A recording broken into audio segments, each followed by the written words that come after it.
Многие проблемы, с которыми сталкиваются современные автомобилисты, например, пробитые шины или износ протекторов, могут в скором времени уйти в прошлое. Французская компания Michelin представила концепцию нового колеса под названием Vision. Напечатанная на 3D-принтере конструкция выглядит так, как будто была создана пришельцами.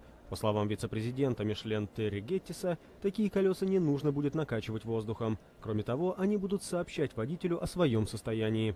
При создании колес будущего мы черпали вдохновение у природы. Они напечатаны на 3D-принтере из прорезиненного материала. Их структуру еще предстоит оптимизировать. Сейчас мы взяли за пример кораллы и другие природные конструкции. Пока что мы фокусируем усилия на снижении массы и способности колеса нести нагрузку, на том, чтобы получить легкий и эффективный дизайн.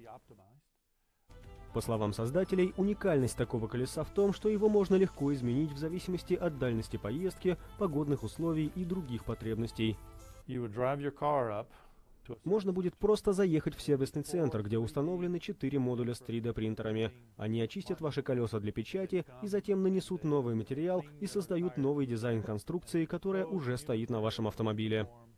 Michelin уже занимается производством колес, не требующих накачивания. Они стоят, например, на газонокосилках и различной строительной технике.